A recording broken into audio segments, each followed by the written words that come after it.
അല്ല, മിസ്റ്റർ വാസവനോട് പറയാതെ അവർ തമ്മിലുള്ള വേറെ പല ബന്ധങ്ങളും ബാന്ധവങ്ങളും ഒക്കെ പല വഴിക്ക് പഴയകാലം മുതലുള്ളതാണ്.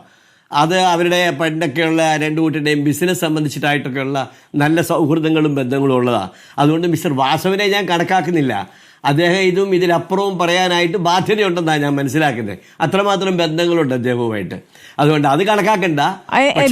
വേറെ പല കമ്മ്യൂണിസ്റ്റ് നേതാക്കളും അതുപോലെ ഇടതുപക്ഷ നേതാക്കളും താങ്കൾ ഉത്തരവാദിത്തത്തോടു കൂടിയാണല്ലോ കാര്യങ്ങൾ പറയുന്നത്. അപ്പോൾ ഇല്ല, അല്ലല്ല, ഇപ്പൊ തുടരുന്ന ബന്ധങ്ങളല്ല. മിസ്റ്റർ വാസവനും വെള്ളാപ്പള്ളി നടേശനും ഒക്കെ ആയിട്ട് പണ്ട് മുതലേ അവരുടെ ചില ബിസിനസ് ബന്ധങ്ങളൊക്കെ ഉണ്ട്. ഇപ്പം ബിസിനസ് ബന്ധങ്ങളുണ്ടോ എന്ന് എനിക്കറിയില്ല.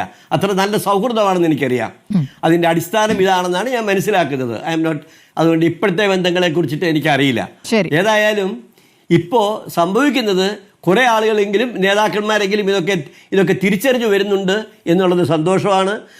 കേരളത്തിലെ തെക്കേ അറ്റം കാസർഗോഡ് മുതൽ അങ്ങ് കന്യാകുമാരി നെയ്യാറ്റിക്കര വരെയുള്ള പോലീസ് സ്റ്റേഷനുകളിൽ മൈക്രോ ഫൈനാൻസിൻ്റെ കേസുകൾ കിടക്കുക. ആ കേസുകളെല്ലാം എടുത്തു 5-8 കൊല്ലമായിട്ട് ഡീപ്പ് ഫ്രീസറിലിരിക്കുക. ഇപ്പോഴും അത് കുറ്റപത്രം കൊടുക്കാനെ കൊണ്ട് ഇൻവെസ്റ്റിഗേഷൻ തയ്യാറാകുന്നില്ല, പോലീസ് തയ്യാറാകുന്നില്ല.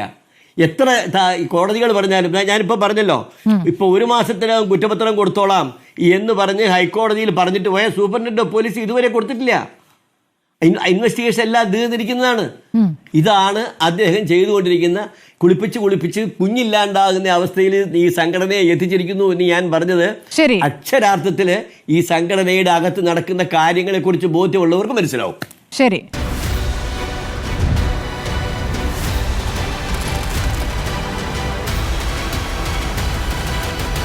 ഡിബേറ്റ് വിത്ത് സ്മൃതി പരുത്തിക്കാട്.